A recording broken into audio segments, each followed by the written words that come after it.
Hello and welcome to Wrestling and Everything Coast to Coast with your hosts, Buddy Sotelo, Esquire, Mike Leno, and Evan Ginsberg.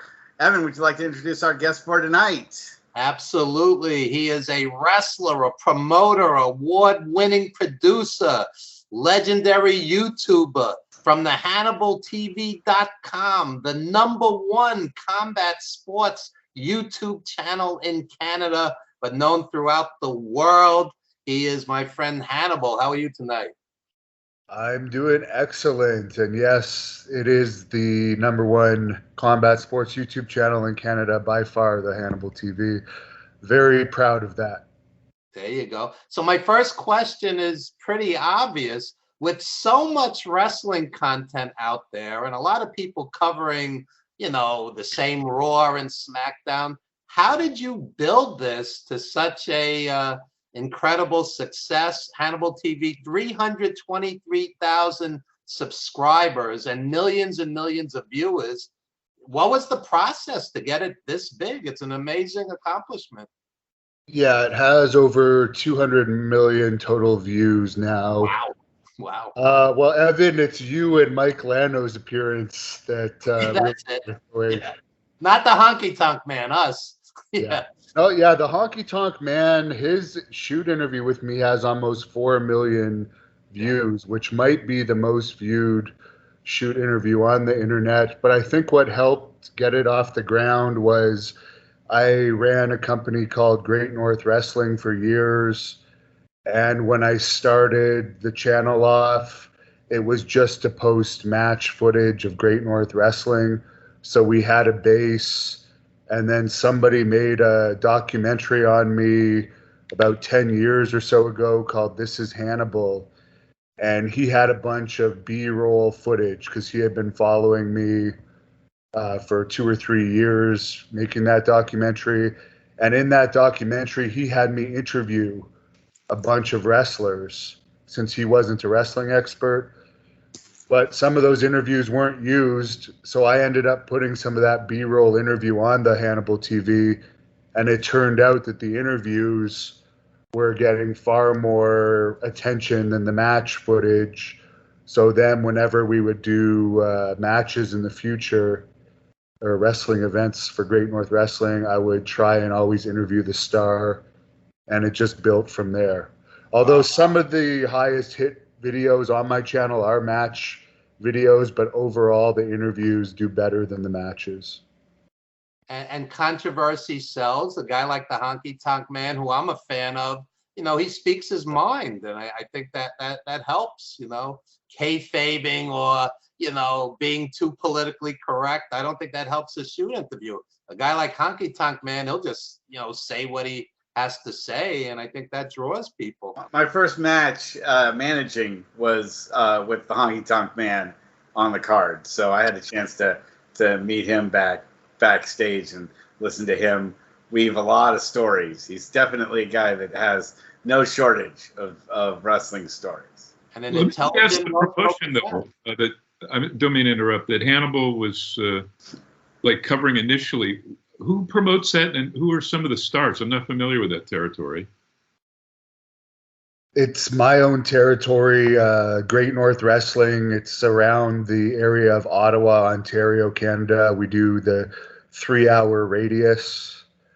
I started it in 2007, and this is our 15th year anniversary this year. COVID slowed us down a bit, but we have an event coming up September 3rd in Petawawa, Ontario. But it's been pretty successful over the years. Some of our crowds have been over 3,000. Wow. Those are only a handful, and those cost a lot to produce. But on average, we get about 400 an event, and I put on about 5 or 6 events a year. Can you tell us about some of the bigger stars that have worked?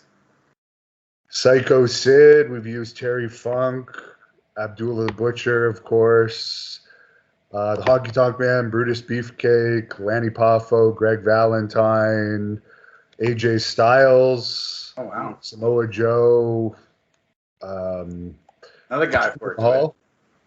Yeah, the list goes on. Bushwhacker Luke. Many stars have come through over the years. Demolition. Coco Beware.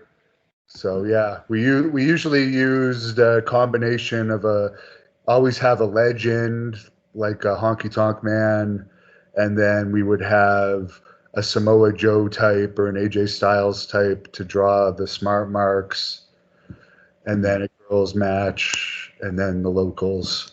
That's how we would usually draw people in. We use Kamala too. Many of the greats over the years. So. And out of all of your accomplishments and all of your content, what would you say you're proudest of? Well, I got an interview with a former Canadian Minister of Defense, Paul Hellyer, before he passed away, and I do UFO-related interviews as well, and that was a UFO-related one. But he was the highest-ranking government official I've ever interviewed, and he was the highest-ranking government official to first go on the record and say that UFOs are as real as airplanes in the sky. So now the governments are becoming more and more open about it, but I worked on that interview for 2 years. Wow. And it took a lot of convincing to get him to do it. So when I finally got it done, it meant a lot to me.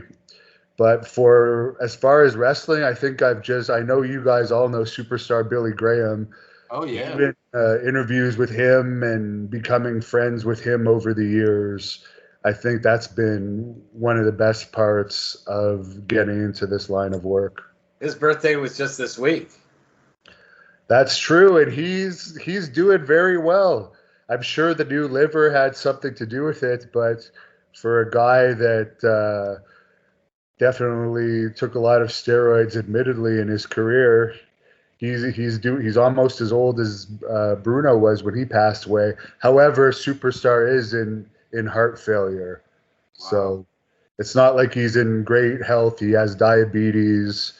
He lost a toe about a year or two ago due to that. He's got skin cancer, and he is in the heart failure stage, but he's back under a WWE Legends contract and is back on good terms with them. So I'm happy to see that. Well, speaking of that, Superstar is one of my heroes. I was there for his entire WWF title run back in '77 and going into early '78. And he was as dynamic, charismatic as anybody I've ever seen, as great a promo guy as anyone I've ever seen. What's your take on WWE, taking care or not taking care of their legends like him? There's no health insurance, no pension, no 401k. I mean, he generated a lot of money for them over the years.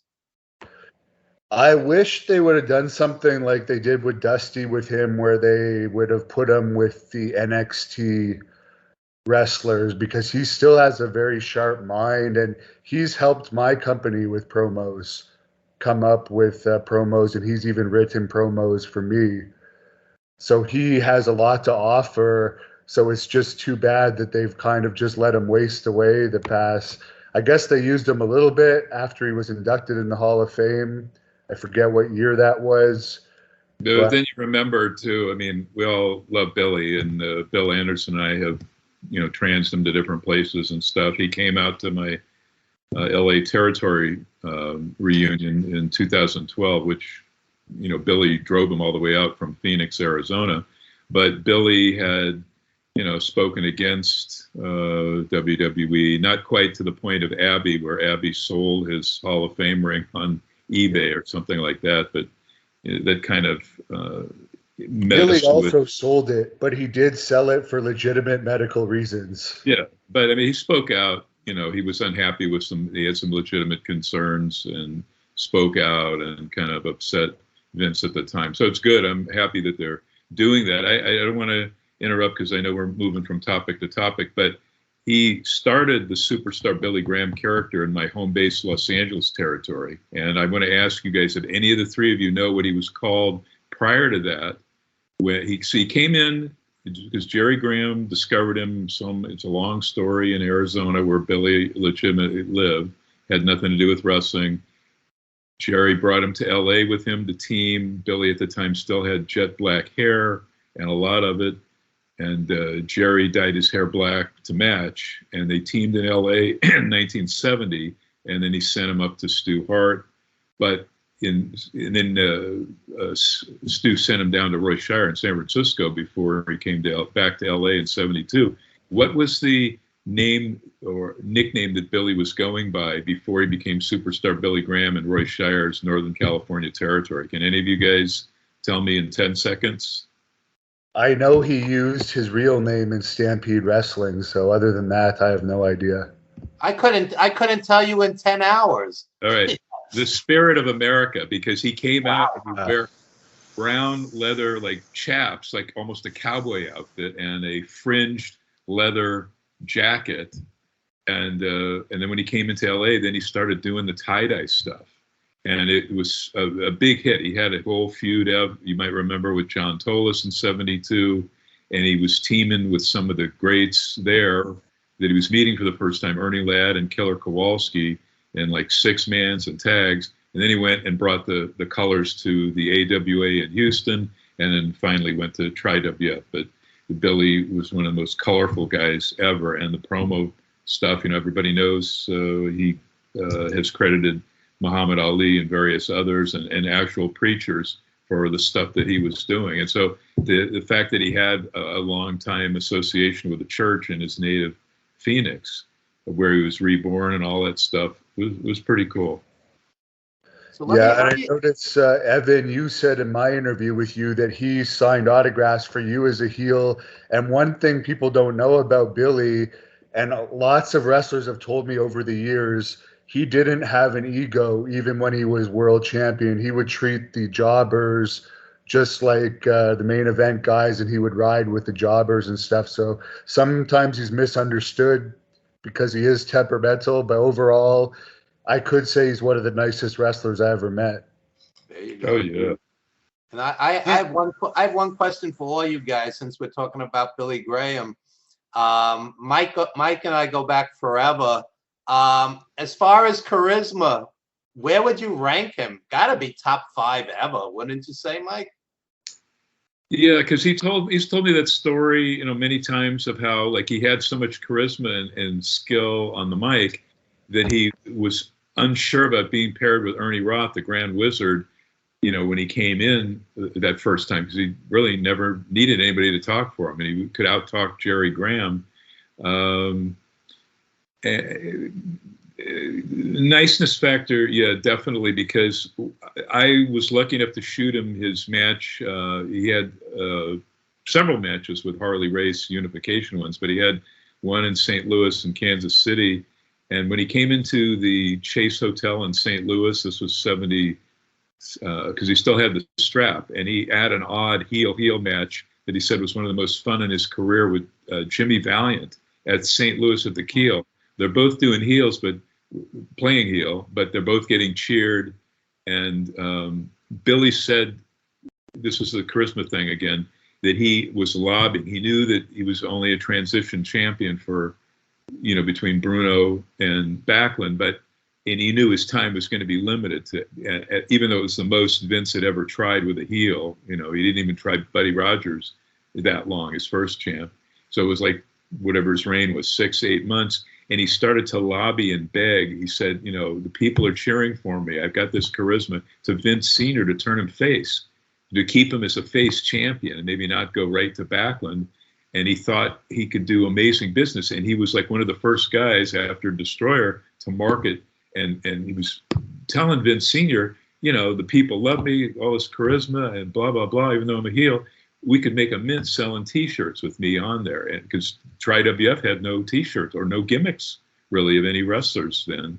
And Vince Sr. just didn't listen to either one of them. And Billy lamented that. And it was a great source of depression for him, because he was over like $1 million. At the Garden, the audience was just, and they loved him. And he connected with them unlike any other heel up to that point in that territory. And even though he's a heel, he was getting Bruno type reaction. Well, if Superstar wanted a birthday present, he just got one from us. I'd ask him, and I saw and I shot him in a ton of places. I shot him as a babyface teaming with Dusty Rhodes in the AWA against Horst Hoffman and Jeff Ports, I think it was. Yeah, Hannibal, I'd like to find out a little bit more about like your history in the ring. Did you wrestle yourself? Were you also? Yeah, trained me when he was on our show. We talked about the Harts breaking him in. Okay, and so tell me how you got started as a wrestler and how you built that up to becoming a promoter. Well, I was the equivalent of a state champion 2 times in high school. Then I was a junior national champion in freestyle wrestling. Then I had a bunch of scholarship offers, but Eric Bischoff was starting a company called Matt Rats with many of the Hart grandchildren, such as Ted Hart, Natty Neidhart, TJ Wilson, and Harry Smith were involved, among others. And I had sent in my amateur wrestling tapes because they were looking for teenagers to be part of this show. And they accepted me, and I was involved in a pilot. And I basically caught the wrestling bug from doing that, even though nothing came out of the show. I ended up training with the Hart family and as well as Jacques Rougeau in Montreal and just going into pro wrestling. What happened to Matt Rats? I don't remember. They had episodes in the can, or what happened to that? Did it ever air? The guy funding it, Graham Owens, ended up getting arrested. He was a pilot smuggling drugs, I guess, across the border. So allegedly. Yeah. I believe he went to jail for it. Oh, okay. He actually went to prison for it. So like the funding kind of disappeared because Mauro Ranello was involved too as the commentator. Really? Don Callis. Yeah. Some good people there. And it was just literally the same year WCW closed, and Eric Bischoff had given us a few speeches that everyone was telling him the WCW guys were old, so he's going to go the opposite direction and try it with younger kids. But of course, nothing came out of it. And yeah, all it did was kind of give me the bug for wrestling. Jack Evans was part of that too. Dynamite Jack Evans is one of the greatest underappreciated talents out there, and I think now he's doing a one-shot for Impact. Who should sign him? Since Tony Khan released him from AEW. What is the story on TJ? Because I don't know his background. He's obviously married to Natty, and he trained with Stu or maybe Bruce and Ross. But what's TJ's story briefly? Who is he? Is he related? Is he related or not related to anybody in the business other than now being married to Natty? He was the same age as Ted and Ted's brother who passed away. I think his name was Matt from a flesh-eating disease. Oh, right. Annis. Yeah, so they went to school together. And so TJ was always over at the house training and was kind of part of the family and was dating Natalia for many, many years, ever since they were teenagers. So he was just kind of considered an adopted member of the family in several ways, I guess. It's so interesting. Like every single person, I don't think Smith, who passed away and was a great guy, was married to a wrestler. But it's like, almost everybody, has like a story, from Diana with Bulldog, et cetera, et cetera. So that's quite an interesting family, and obviously Natty's, father marrying one of Stu's daughters too. Yeah, and a lot of the granddaughters ended up going out with wrestlers as well. One of the Smith's daughter just passed away. Her name was Satania, and she was young, only in her 30s. I don't know what she passed away from, but she was also part of Matt Rats, but she unfortunately died a few months ago.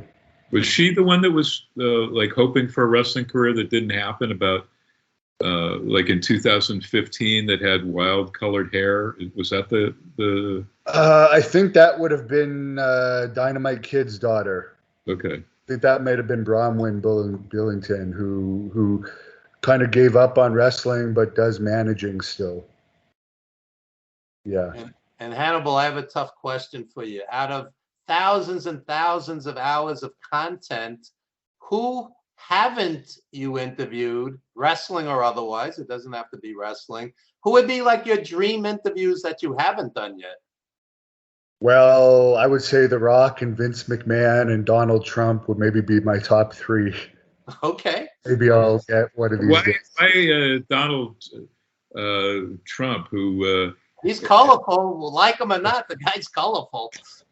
He's a WWE Hall of Famer and has been involved in combat sports for many years. So I would like to get into that side of his business thoughts. There's a rumor that Trump didn't know it was a work. Is that true or not? I doubt that, but okay, maybe it's just the internet rumor. Okay. Yeah. Trump co-owned the very short-lived Affliction promotion with Oscar De La Hoya, which was a major MMA. The first show they had, I shot at the LA Coliseum. Brock Lesnar was in the main event against the, I can't think of the guy now, the Russian Orlovsky, who would wear the Dracula fangs out to the ring. You know, very colorful guy too. We're talking about Billy Graham, but you know, Trump was there, and he does like MMA. Obviously, he's been cheered and booed at UFCs when he's attended them. Hannibal, I've been a promoter too. Hannibal, I've been a big fan of combat sports myself, going back a long way. In fact, I saw the original UFC 1 pay-per-view, the one that had the all the different, you know, the sumo wrestler and one of them was a great friend of Evans, Manny Yarbrough, who passed away. Yeah, he did the wrestle with us. Yeah. Yes, and so how far back do you go with watching those sort of UFC and other combat sports?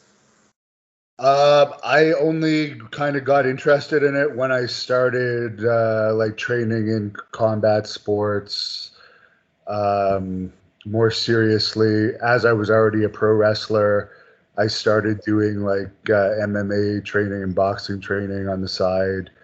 I was actually going to have an MMA fight, but it was around the same time that I had that thing happen where I wasn't able to get medically cleared for WWE, and that affected me ever being able to fight MMA. But I did end up having 3 kickboxing matches.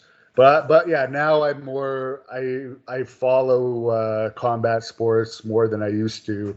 I started off as just a pure wrestling fan. But now I think the promos are almost better in MMA most of the time than wrestling, I find. Wrestling, when they do press conferences, they're more boring, even though it's fake. And it seems like MMA has the wrestling style press conferences, even though it's real. Yeah, that's what I was going to sort of go to, is that do you feel that MMA has sort of stolen pro wrestling's thunder? You know, back when Mike and when Evan were younger, and even myself, you know, there really wasn't MMA to choose from. You really either watch boxing, sometimes you'd get to see, you know, karate in the Olympics and judo in the Olympics, and that would be just about it as far as fighting sports. You know, kickboxing wasn't on TV. They didn't have MMA. But when MMA came around, you know, do you feel it's sort of stealing the thunder of a lot of things that wrestling was popular for? I think just WWE going corporate and wrestling going corporate is kind of just made wrestling more interesting. It used to be less interesting because it used to be like an escape, and there used to be larger than life characters, and there was mystique. And now there's not that much mystique, and it's very corporate, and it's just not the same escape that it once was. I know that a lot of wrestling fans like MMA, but I think those fans, as Evan said in my interview, I think they're still out there. There's still wrestling fans that exist.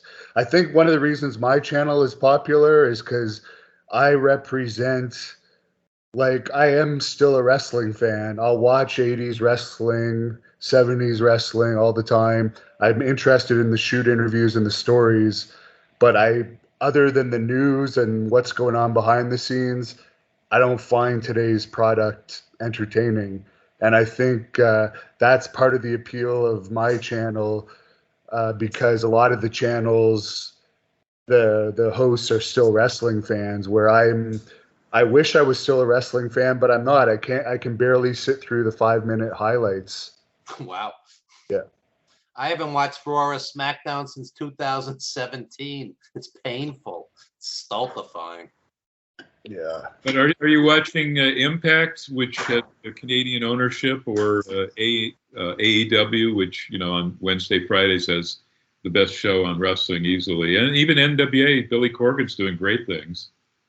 Well, I was happy to hear Harry Smith became tag team champions in NWA over the weekend. Impact, I don't think we even get it in Canada, or I don't think they even run events in Canada, even though it's owned by a Canadian company. Yeah, they were doing pay-per-views. You can watch it free on YouTube if you don't get the Access network that they partially or fully own. And Thursdays is kind of a big deal because it's almost all they show like a $50 TNA old classic pay-per-view. Then they have some kind of a best of TNA stuff. Then the Impact show itself, and then the New Japan, and then there's before the Impact. So it's like a half day or more, 10 to 12 hours of wrestling programming on Thursdays only. And then the rest of the week, it's all rock music. Well, I wish them luck. There's no one that really grabs my attention. I watch more kind of the girls wrestling. For some reason, I find girls wrestling slightly more entertaining than guys. Or Brock Lesnar, I find him entertaining. Or if John Cena comes back, I'll obviously watch what he does at the end of the month. But other than that, there's just no one that really captures me and makes me really want to watch for some reason. Speaking of women, just briefly, is there still the all women's group in Montreal that was making waves a few years back? It was a big deal. Yeah, I don't think they've run since COVID. They were getting popular a few years ago, but no, there is a new one out of Vegas that I recently aired their footage on my channel called The Ultimate Women of Wrestling that put together a pretty good roster, and they're going to have their second show in July. And I know there's Women of Wrestling, but they seem to be having behind the scenes problems these days. They did a taping.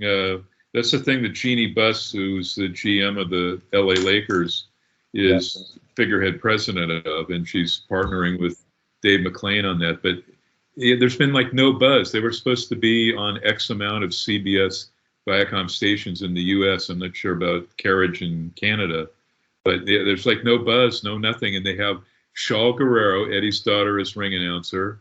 They have AJ Lee, CM Punk's wife, is like I don't know, she's going to be the on-air lead, behind-the-scenes person, supposedly running stuff, and quite a bit of talent. And then Tessa Blanchard is lead star again, as they did before that. That's where that lioness, I forget what her name is in WWE, Nikita Lyon, that's where she came from. She was the top babyface, and I guess the last WOW Women of Wrestling champion for McClain. And so now she's in NXT and injured, but she's going to be one of their top stars very soon. And that's somebody that McClain kind of discovered. I do remember when they first announced that promotion, there was a lot of buzz for a couple of weeks. And then now the last I've heard about it was there was issues with Tessa Blanchard at the taping, and she might be done with the company now for whatever reason. Oh, what a shame. But she had such a promising career, and to see it kind of fizzle is kind of depressing. It was very impressive. Remember, she was taking on guys like Sami Callihan in Impact and beat him for the men's championship, which was a big deal. And then it all kind of went down the toilet. Yeah, and I did buy a lot of Tessa Blanchard's matches from PCW Ultra for my channel, and they all do very well. Yeah. But I do understand she has attitude issues. I mean, we booked her for a Great North Wrestling event a few years ago here in Canada, and there was some connection issue where she couldn't make the show. And then I ran into her at a convention a few months later, and I said, "Do you mind just doing a quick interview with me? apologizing to the fans for the connection issue and saying you'll be back. And she told me no. Wow. So it's like, I Jeez. can understand how she has attitude issues, because like that's just something, like, as a promoter, it like gives you at least credibility, because you always lose some credibility when there's a no-show like that.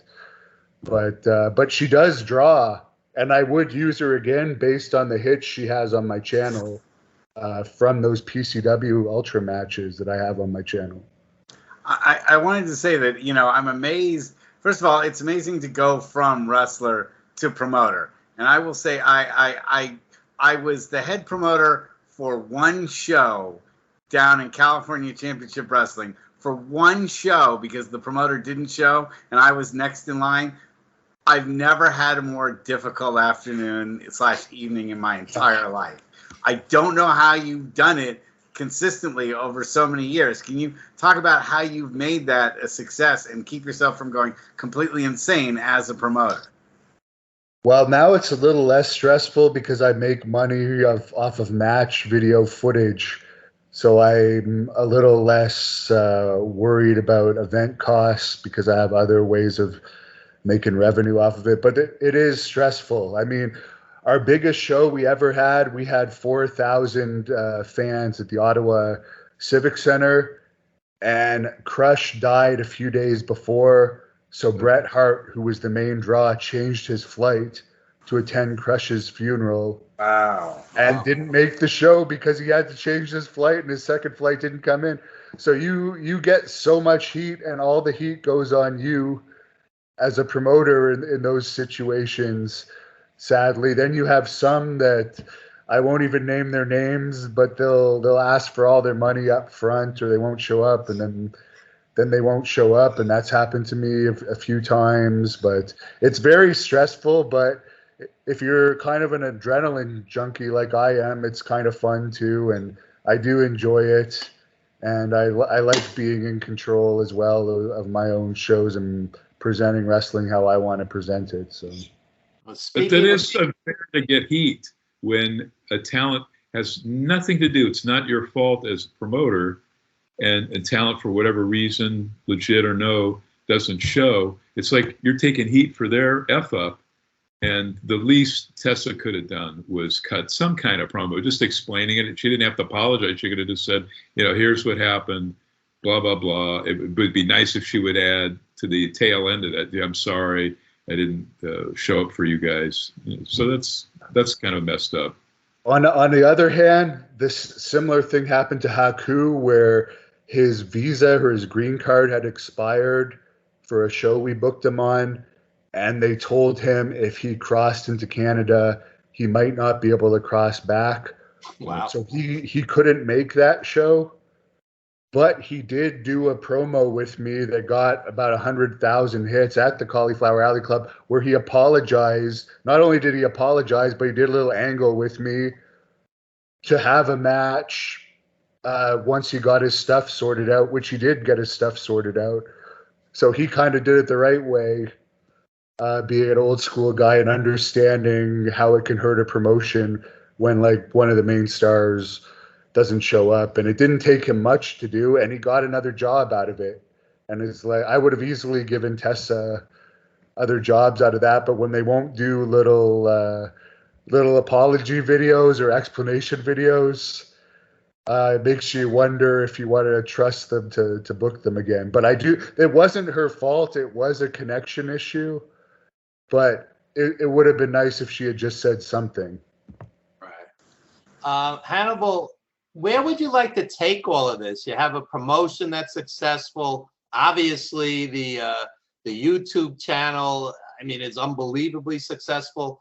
I mean, you could coast with this forever, or where would you like to take it to, even greater heights? What's the game plan down the road?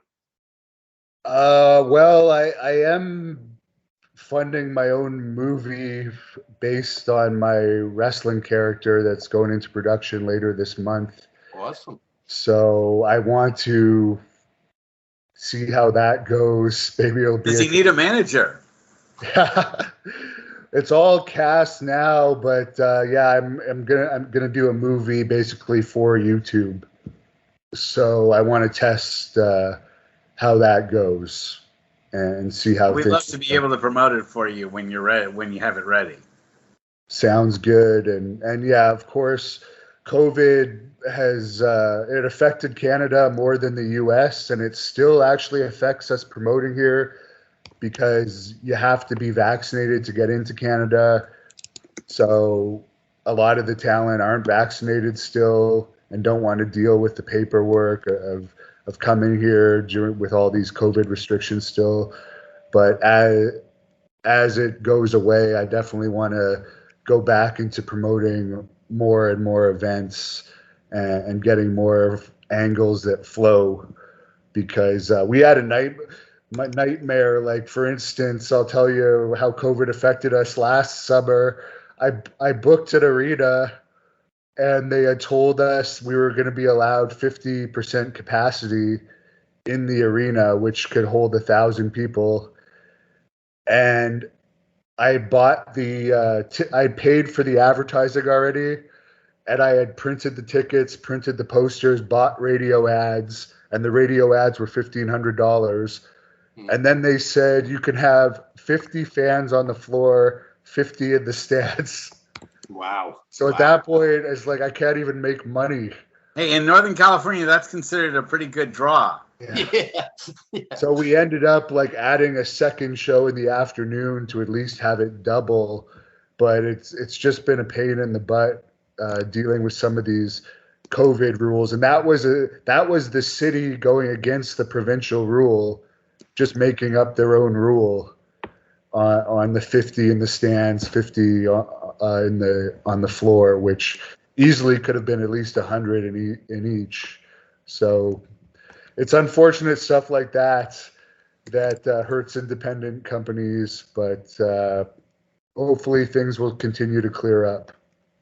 And out of the thousands of videos that you've done over the years, not what's the highest views, but what were the most meaningful to you for whatever reason? Like I remember, I've done radio since 1991, and I remember interviewing Sherry Martel late night.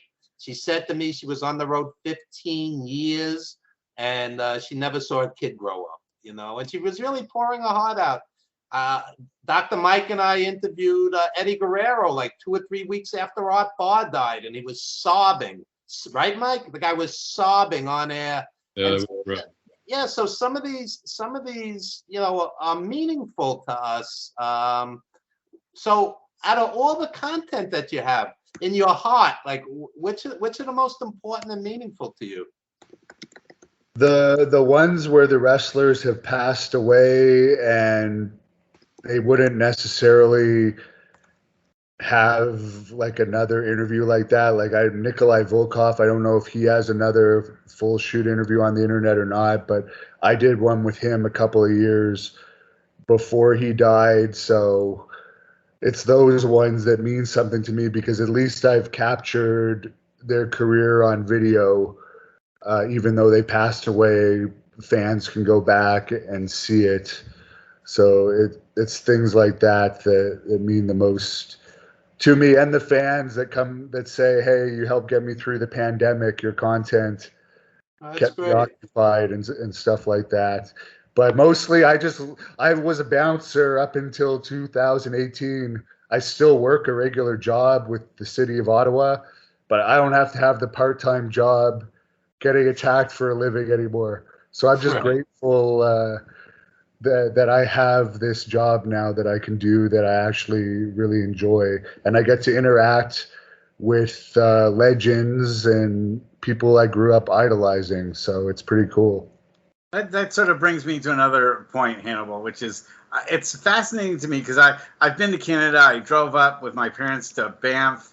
Love Canada. If it wasn't so damn cold up there, I would not mind living in Canada and giving up the United States for everything. As much as I love baseball, hot dogs, and apple pie, there's a lot about Canada to love. Now, in America, we have this dichotomy that we think Canadians are all so polite and friendly and all that. Yet some of the fiercest, toughest wrestlers that have ever existed on this planet have come from Canada. Where is that? Why is that dichotomy there? I actually find overall in the U.S., maybe I find that they treat athletes better. Like just the general public treats you with more respect than they do here. And I find people are friendlier overall in the U.S. I don't know talk to about New Draymond York. Green about Boston. Don't talk to Draymond Green about the Boston Celtics, though. Yeah. But no, I don't. I think that that's just kind of we might be a little more docile and non-aggressive as far as wars and combat, international combat. But there's gang issues here. There's lots of criminal activity, just like in any big city. Talk to Dino Bravo about that. Yeah, I get that side of things. But why is it that you're such fierce competitors in the ring? And, you have the legends like the Hart family and so forth. And Mad Dog Vachon, I think, was one of the fiercest. He's my favorite Canadian wrestler. I think for the Hart family, it was just in their blood. And I don't know, I guess it's just like any other wrestler from around the world, but maybe the Canadians stick out a little bit because there's less of them. I don't know. Ivan Koloff was out of Canada. Who's better than him? It's true. Yeah. He's what was that nickname Maurice and Paul gave him when he worked for Grand Prix, the Montreal promotion that was taken on in a great territory where the Rougeos, La Lutte International, it was something pumpkin. It was either Koloff or Jim Rashke, Baron von Rashke, and the Vachon brothers gave him his first wrestling work name, and like the word pumpkin was in the middle. Baron von Pumpkin, I believe. Oh, that's it. That was it. Yeah. Wow. What a territory war that was. That was one of the greatest, just a tad below Bruiser versus Sheik in Detroit. It was like everybody in the world would come. The one outdoor show they had, I'm sorry to go offside a little bit, but it was so big in 73 that I shot. It was actually 74. Jerry Park. Yeah.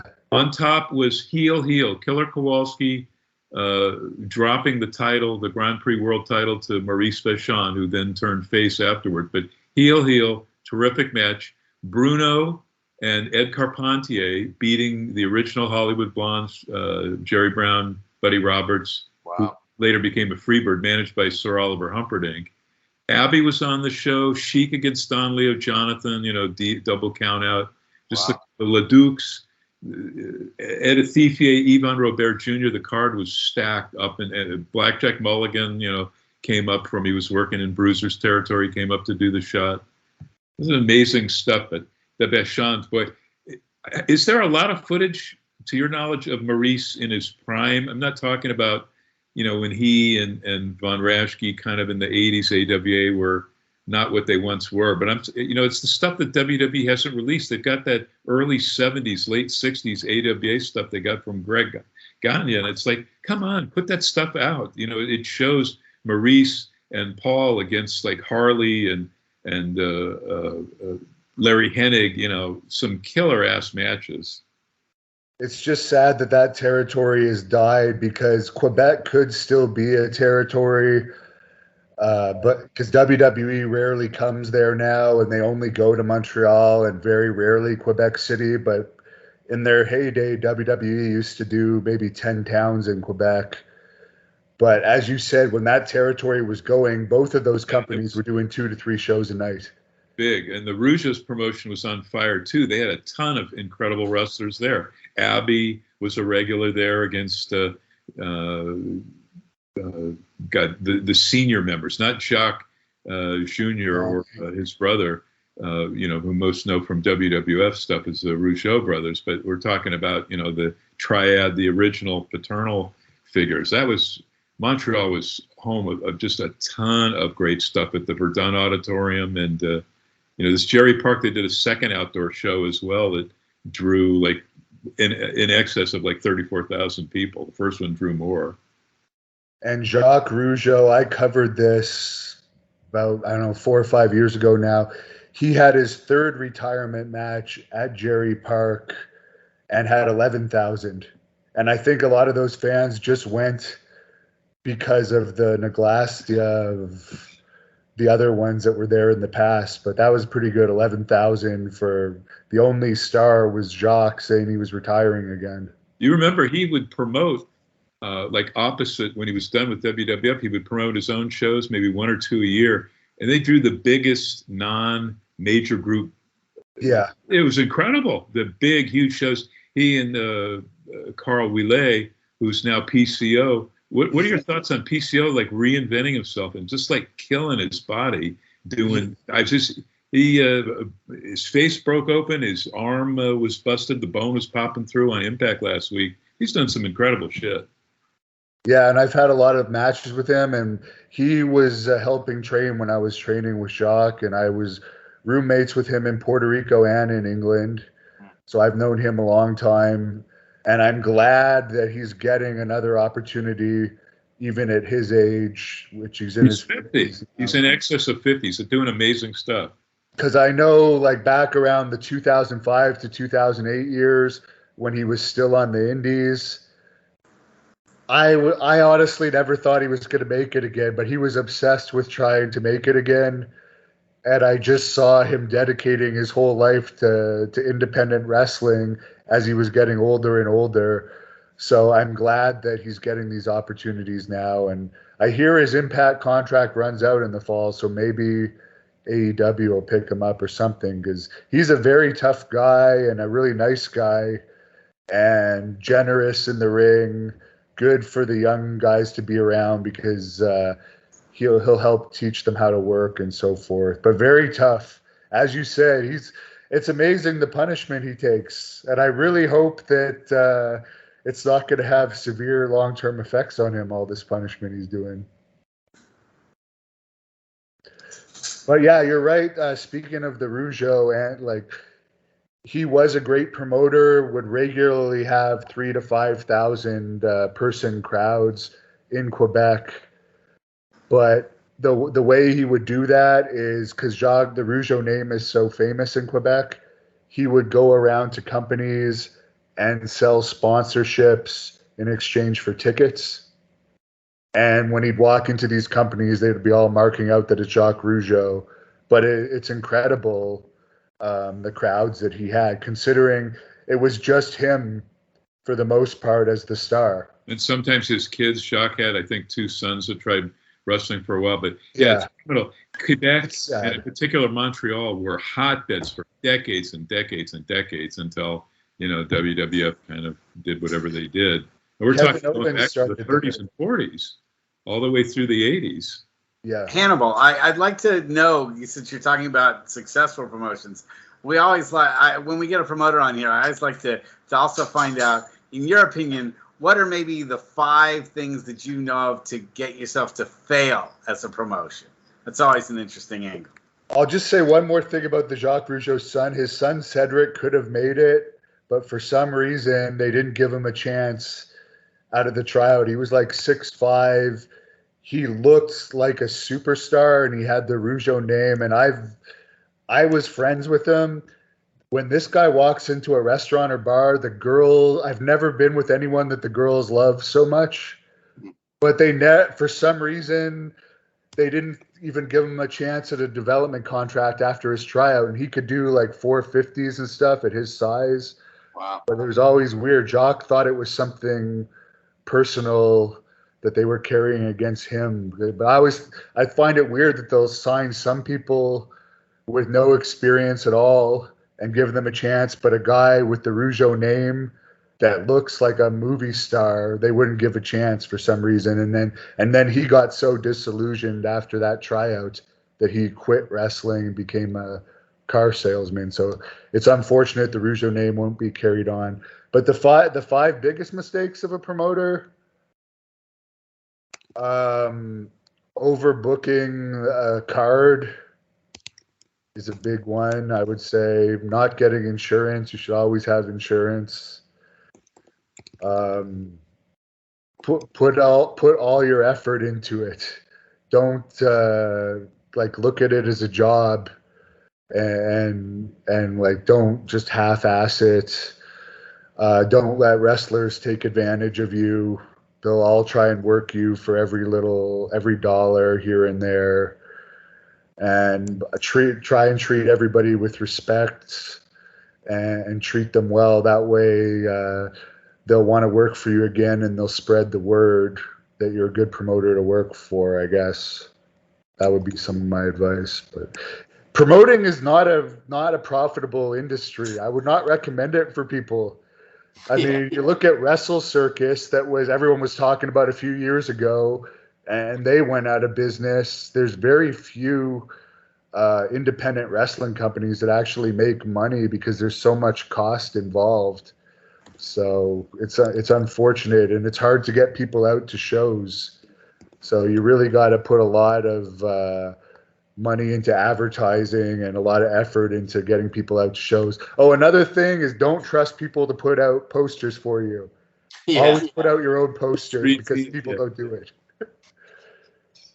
And like also with tickets, sometimes this happened to me too many times, and I should have learned from my mistakes, but make sure wrestlers, if they say they're going to sell tickets, get them to sign for them, because they'll ask for like tickets to sell, and then they'll say they lost them or something. Yeah. And in reality, they probably sold some to their friends and just pocketed the money. Wow. And Hannibal, please, as we approach the end of the show, plug anything you want to plug. Well, we are on YouTube at the Hannibal TV. I do wrestling news on there. We do shoot interviews, and we post match videos, not only of Great North Wrestling, but other wrestling companies that I have collaborations with.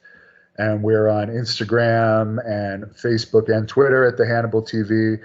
And on the Hannibal TV Facebook page, we actually have 66,000 followers now on there too.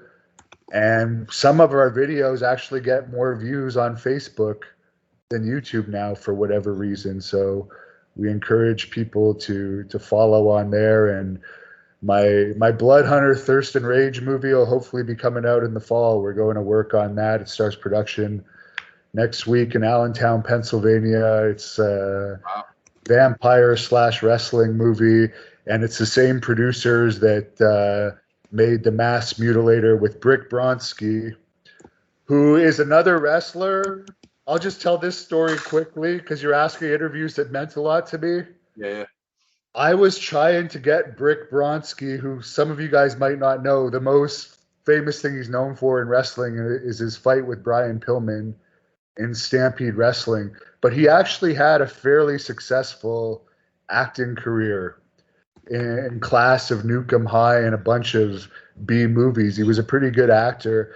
And I was trying to track him down for the longest time. And finally, his daughter commented on one of the videos of someone talking about him. And through his daughter, I got in touch with him.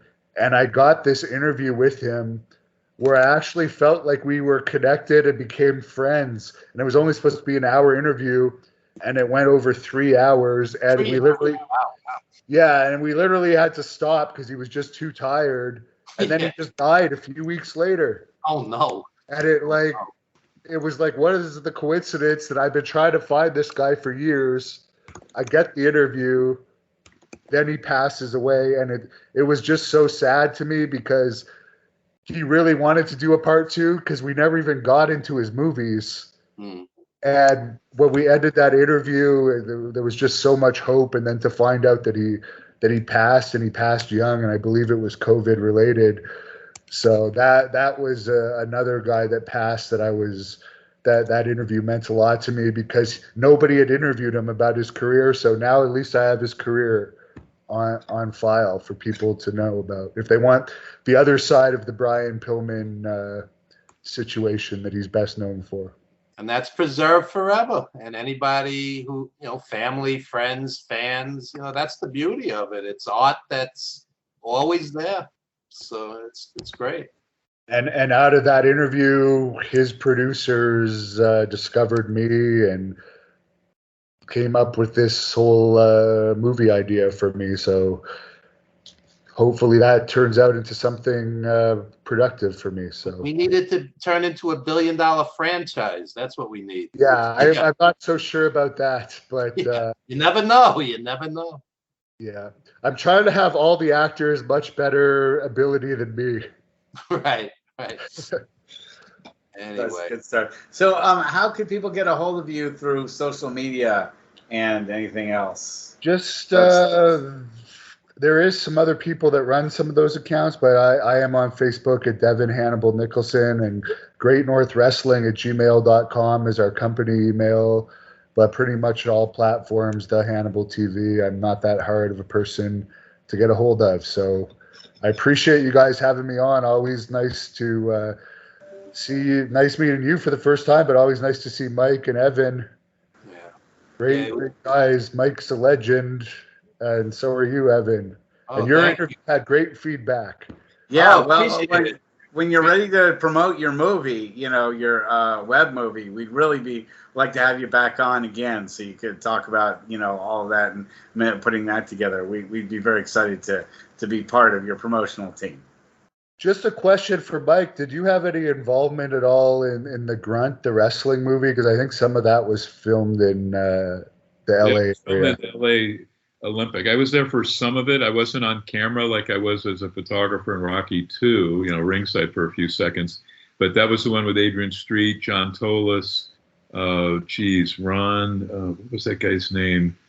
There was quite a bit of talent. I think even Bill Anderson and Jesse Hernandez had little non-spoken roles. Yeah, that's a sort of like an obsessive thing for everybody, to try to find and watch that, a la the Sheiks, I Like to Hurt People, or, done a little bit earlier for the Vivian Vachon. How about that movie? Queen of the Ring was Queen. I love that.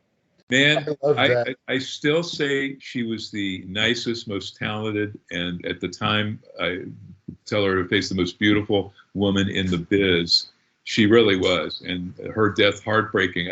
I think I told you, Hannibal, that when I pull out my shots of her to show Luna, who was just a very sweet person. Luna was really awesome for anybody who didn't know her behind the scenes. But she would just break down and cry looking at photos of her aunt. She really treasured, worshipped Vivian, and most of us held Vivian in such high respect. She went against the system with Moolah.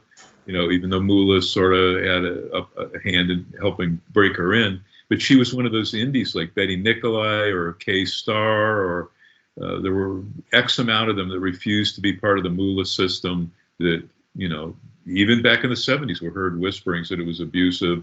They didn't get their pay. They'd get locked in their hotel room. So Vivian was sort of that queen, and she did appear quite a bit on the Grand Prix shows for her brothers, who booked it. And I think Lucian Gregoire was the promoter of record, but it was really the Vachon's promotion. And so back to the Grunt thing. And I think Baby Doll was the LA local wrestler we had. She had a part in it. I can't think of what her real name is now.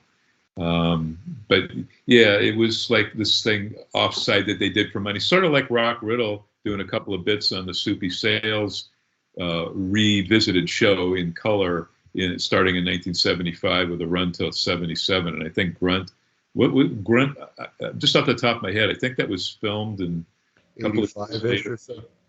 Was it like 81 when it was filmed? And Tolis said it was like his first role, and he got a bigger payday than he ever did in wrestling. Wow.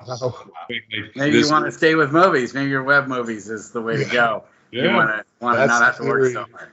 But that's the stuff of legend, and I'll have to dig up a couple of my photos that I took of some of the stuff that was going on in it. But it was, the whole premise was kind of ridiculous. Some of the guys said they had to improvise their dialogue and stuff. Wow.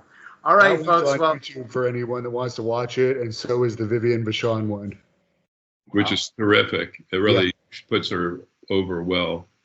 Well, we're right at the end of the show here, guys. So really appreciate you being on, Hannibal, and we're looking forward to having you a guest on, hopefully again pretty soon.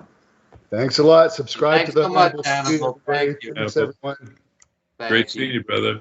Good night, everyone. See you next week. Stick around, Russell. Okay. No, stay